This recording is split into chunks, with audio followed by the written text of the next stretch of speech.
Hey, Steven, we got to figure out an intro to the podcast. That works.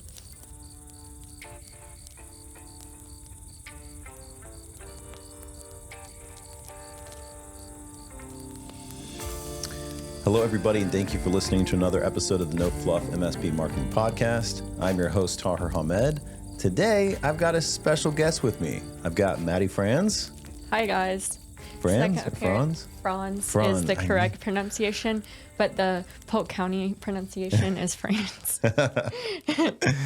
Maddie Franz, German? Yes. Okay, that's right. All right, perfect. So Maddie has been on our team for, almost 2 years now? Mm-hmm. That's wild. Yep. Man, time flies. So Maddie started with us when, she's been on the podcast a couple times now. And she started as an intern when we were still at Alltech. So Steven and Maddie have been with us since the Alltech days. Yeah. And when we left Alltech, I just took everyone with me. I was like, no, these people are great. I need to keep them. And so Tom let me, which is great.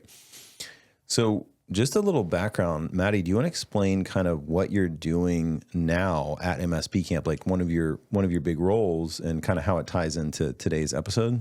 Yeah, of course. So one of my main roles at MSP Camp is I am the social media management manager. So the service that we have on MSP Camp, social media management, I kind of oversee all the clients, and then I have a team under me as well. So I just kind of make sure that everything runs smoothly with that and check all the posts to make sure that they are correct going out and make sure that all the members are happy. All the members do communication through me. So yeah, it's really fun. I love getting to help all the members out and get to engage with you guys. It's great. That is awesome. And Maddie invited me to a couple of the social media calls with her team, which I appreciated. And when I got on, it was really cool because the team was sharing based on how many clients do you have under I think we are like almost pushing 40 at this almost point. 40? Yeah. And then plus inbound, it's like 50 something probably. Yeah. So what's cool is like the team is bringing back data for us, like based on these 50 something accounts, like here's the data on what's actually performing well and what's not.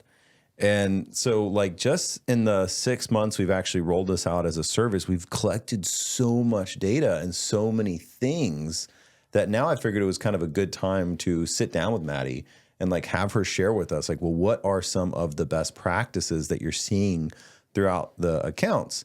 And then we'll probably do this again a year from now because we're probably going to learn a ton more then as well. So today we're basically covering like social media best practices for MSPs that we're kind of seeing throughout our different client base.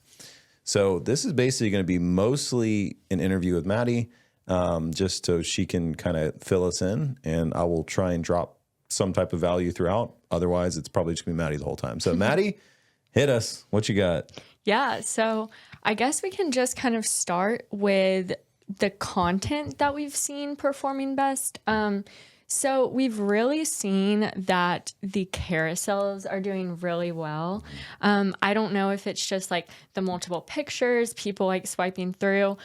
We try to keep our carousels pretty minimalistic in a way, like not too much text on the page, really to just keep members engaged with the most important piece of information for the particular service or industry that it's highlighting.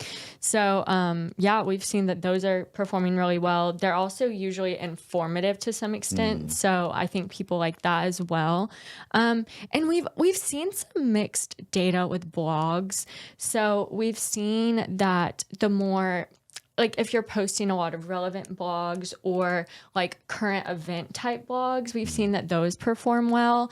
But if you're just kind of pulling old content that you've posted on your site from 3 years ago, those probably aren't going to perform very well. I know me as a consumer of media, if I see any type of blog that's probably like anywhere past a year old, I'm probably just automatically going to exit out of it because a lot can happen in a year. So, especially with technology. Yeah, for sure. So definitely just want to keep those blogs relevant. If they are, we see them usually perform pretty well. And then the next piece that we see that is no surprise, we've always known that these perform well, and that's videos. And what's performed well has kind of changed in the past, like 3-ish years. We saw that long form content was very popular for a while. And now we're seeing short form content is becoming kind of what's trending now. So we see our tech tip videos do very well. We used to make them a little bit longer, around like 3.5 minutes, but now we're trying to cut those down to like a minute and a half. And I think we've seen success with the shorter form videos. It's so funny. We all have ADHD now, so Yes. it's just like got to be 30 seconds. Yes. Yeah, even the minute and a half is pushing it, honestly. But yeah, so we've seen TikTok has ruined our culture. No, I'm just kidding. It really has. But yeah, tech tip videos have done great.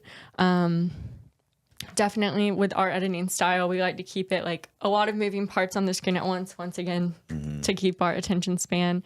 And then I would say the live action videos, of course, just because ours are so out there and funny. So those perform really well. And then, yeah, just like vertical video too. Yeah, vertical. For sure, vertical video. I'll get to this a little bit later, but I guess we can kind of go ahead and segue into it. How to like repurpose other content. Yeah, before we do that, real quick, I had a couple questions on like one, I guess for those that may not know what a carousel is, because I actually didn't even know what it was up until recently.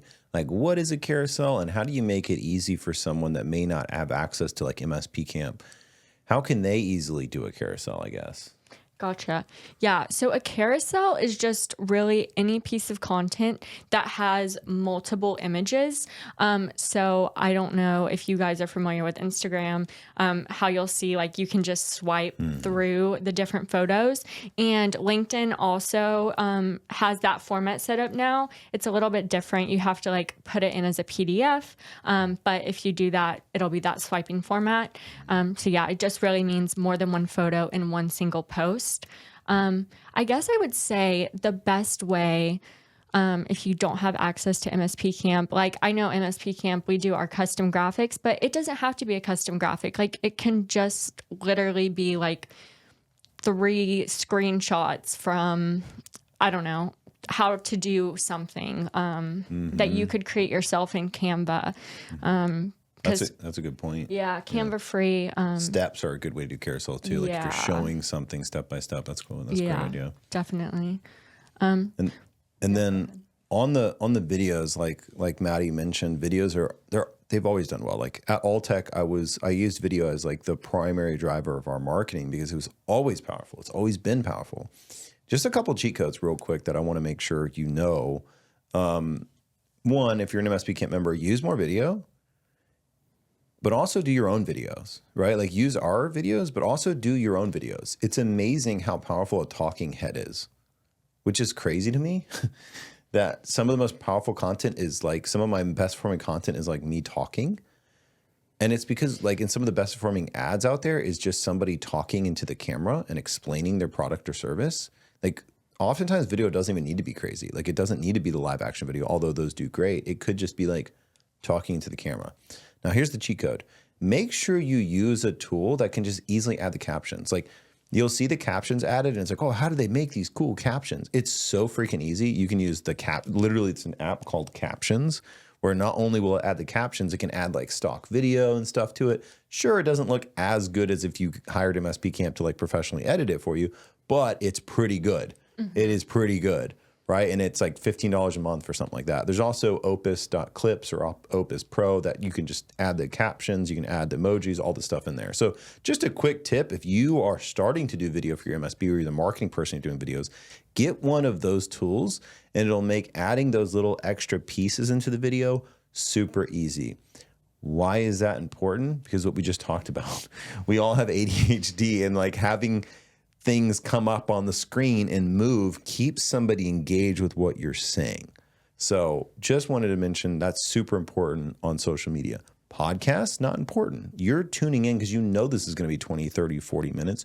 You're committing that attention span.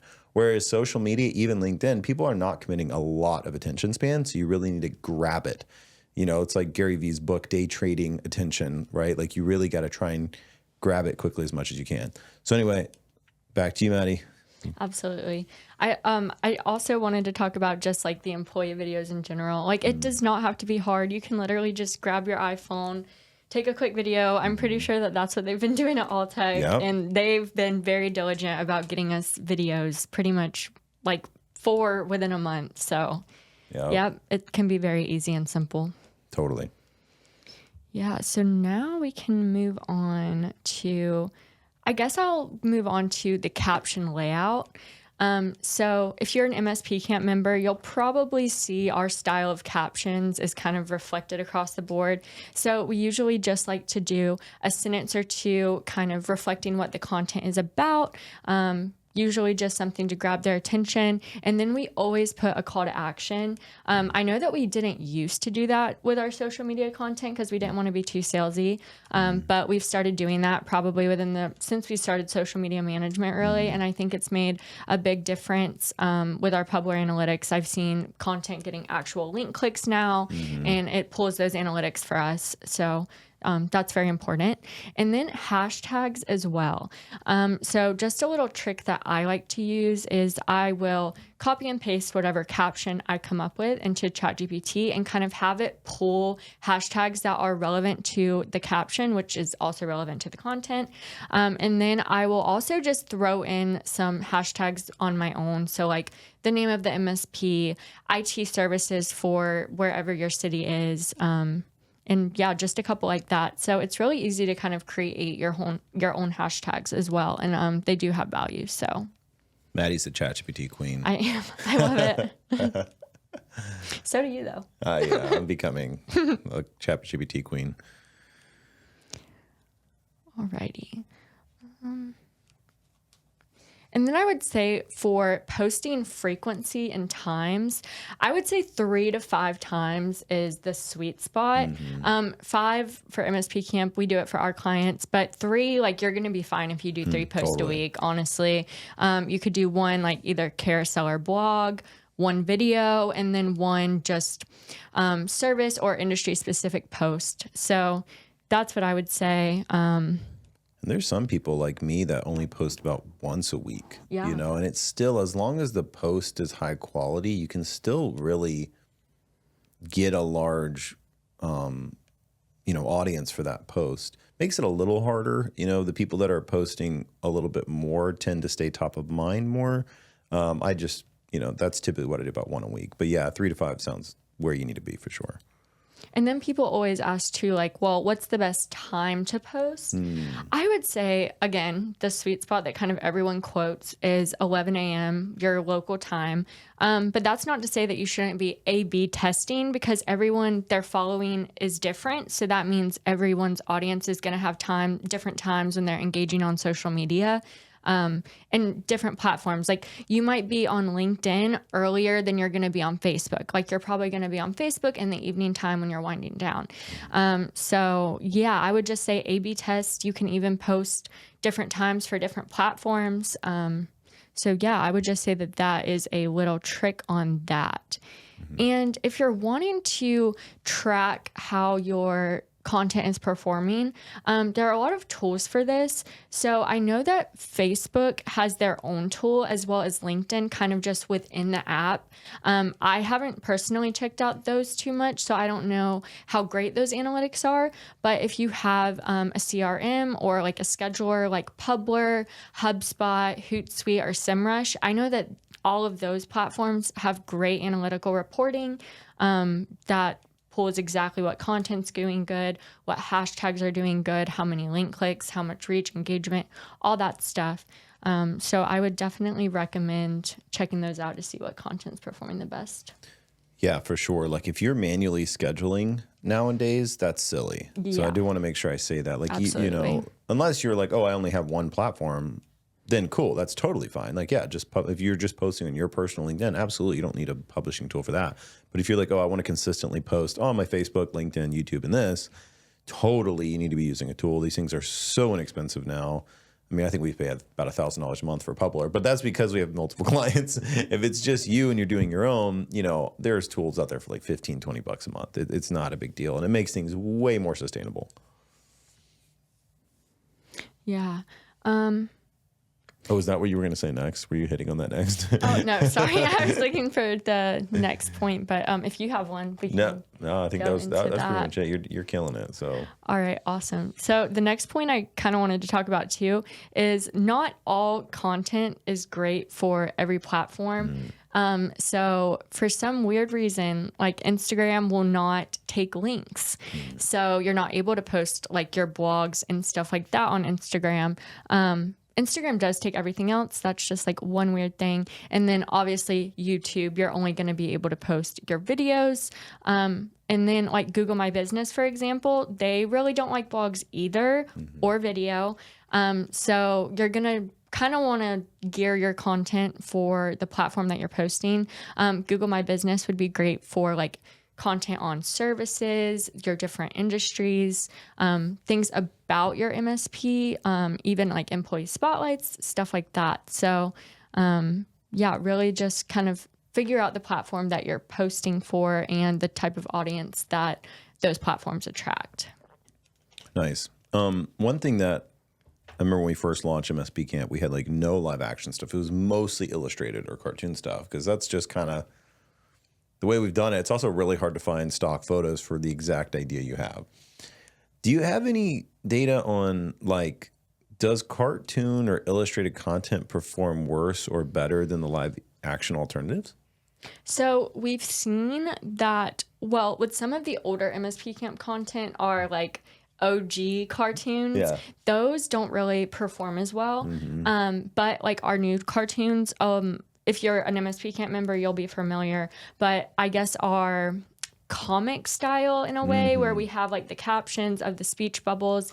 My team has said that those have been performing really well. Nice. And especially for our clients, we will obviously check your website, make sure you're have the service that we're going to be posting for it. So then like, let's say it's on VoIP and you specialize in VoIP, then that piece of content is going to perform really good.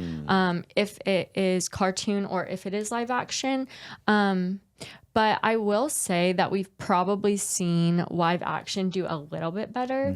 But yeah, cartoons have been doing good. And that's actually one point that we talked about in our last meeting. So, oh, nice. Yeah, they said that those were doing good. And that makes sense because back in the day, we were kind of using like Design Pickle and just some of these like unlimited design agencies that are just kind of spitting out the idea, but not the way we originally envisioned it. Whereas now we have 2 full-time illustrators at MSP Camp where they're like highly talented.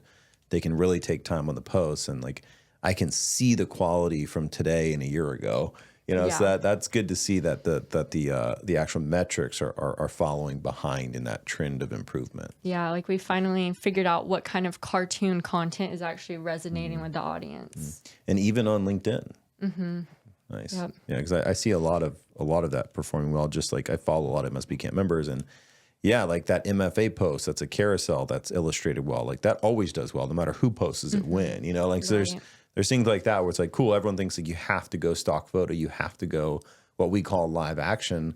But the reality is like that's what most people are used to seeing. They're not used to seeing this like illustrated monster or this illustrated, you know, really well done infographic. That can make a big impact. So that's good to see. It's good to actually get the data behind more and more of our content. Like I'm excited about that. I'm excited about more data we're going to be publishing on the direct mail and Facebook ads and everything else. So this is a good trend. What else you got? Absolutely. Let's see. I think we've pretty much hit all of the main points. We can go back. I know we've kind of touched on this a little bit, but repurposing content that you already have on your site. So this is one thing that we do a lot at MSP Camp. You can truly make content out of other content that you've already created. That's the process we use. So like if you have a blog that is a great informative blog on MFA, really in depth on it, you can take that content and probably make a couple of tech tips based on that blog. So yeah, grab your iPhone, take a little minute video on that content, turned video script, I guess. And then also, I mean, I know not everybody has a graphic designer, but also if you're an MSP Camp member, you could have us create a custom infographic for you based on a blog or any content that you already have on your site. And then webinars. So I know that Taher brought up short form content with the captions. That would be a great example of a long form piece of content that you could turn into a short form video. So yeah, and you could probably create 5 to 10 clips off of a really in-depth webinar by pulling little 30-second clips like that. So yeah, that's how I would probably say to repurpose your content. That's a great point. Yeah, repurposing content and recycling content. So if it performed really well 6 months ago, things like Publer and everything else, you can actually just say, hey, the best performing content, I want you to reschedule it every 6 months. And guess what? It still performs well. It's if it performed well before, it's why anytime you get on Reddit, you see a lot of reposts, right? Like they're still performing very well. Like it's okay to recycle content. Our goal is to continuously engage and nurture our audience and get them more connected to us. And if that means using content that reflected with our audience a year ago, it means it probably will still now. So content is like magnets. It's the best way to think of content. It's you're creating magnets to try and attract the right people. And so the more and better magnets that you use, the more inbound you get. So just think of it like that. Any piece of content you create is literally a magnet. Is it a shitty magnet or is it a great magnet? Obviously, we want to be using as many of the great magnets as we possibly can, which is why I always double down on the most important thing you can do is content. People love talking process strategy, and I do too. I absolutely have a process or strategy in every marketing initiative I've done. Like just look at ScaleCon, right? But we spend 20% of our time on the process or strategy. Like, okay, this is what we're going to do. Great. We know what we're going to do. It's all buttoned up. That's exactly what we're going to do. Perfect. Then we spend 80% of the time on the content that's going to fill up that strategy because that's significantly more important because those are the magnets that are actually going to get people to interact with you. If you have an amazing strategy and really shitty content, guess what? It's not going to work. You know, but on the flip side, if you have really great content and no strategy behind it, that too is not going to work. But to me, content is king, distribution is queen. So cool. Anything else on this one, Maddie? Yeah, I just have one more thing. This is kind of what I want to leave you all with. So I would say to always try to either get more followers, get more connections, because your reach and engagement is only going to be as big as your audience. So even if you're reusing the same content every 6 months, if you have the same audience, if nothing's changed, then nothing's going to change with the engagement level. So yes. And then I would also just like to highlight one of my social media management clients at Safe Secure. Cool. They actually have done 2 giveaways with me that we've kind of done together. I've created the content for them based on a template that we have on MSP Camp, and we've done a giveaway, and they've gotten a lot more followers. Yeah, it's been really successful. Yeah, so that's just another example of content that's custom content that you can be doing at your MSP to get more followers, get more engagement all the way around. God, what a great way to end it, because you're right. If we're not building our audience, the content is not going to go as far. Mm-hmm. And there's a million ways to build your audience. Every human you meet in person, you should connect with on LinkedIn. You should get their business card. They should be getting your monthly newsletter. They should be getting your tech tips, right? Like there's these Dripify tools, there's these LinkedIn automation tools. Even if you just get one to automatically connect with everybody in your area that has owner, president, manager in their title, which is what I did when I first started Alltech. That was I literally just connected to everybody in my area that had owner in their name, right? And especially if you're the owner, if you're the marketing coordinator listening to this, like do this for your owner. You can say, hey, I'm going to start connecting on your behalf, a couple hours a week. And what you'll notice is when you connect with somebody, your entire feed is their stuff. Right. It always happens that way on every platform, not just LinkedIn. Like if you connect with someone new, the algorithm says, here's all their stuff lately. And then if you like someone, you'll notice this on LinkedIn specifically. If you like somebody's thing, right underneath that, it says, hey, here's more stuff from them. Which is so funny. It's a great algorithm. Yeah. So that when I talk about magnets, like that's what I'm talking about. If they get hooked on one of your magnets, they get presented more. And if they're good, it really just has this compounding effect. So what a great final tip, Maddie. Yes. Good shit. Well, anything else before we kind of wrap up today? I think that's all for me. Cool. Can't wait to report back in another 6 months and with some more tips for you guys. So love it. Well, Maddie, we appreciate you being on. I appreciate you running the social media management and bringing back some great data and some great results for members. So, awesome. Thanks for having me. yeah. All right, y'all. We'll see you on the next one. All right. Bye, guys.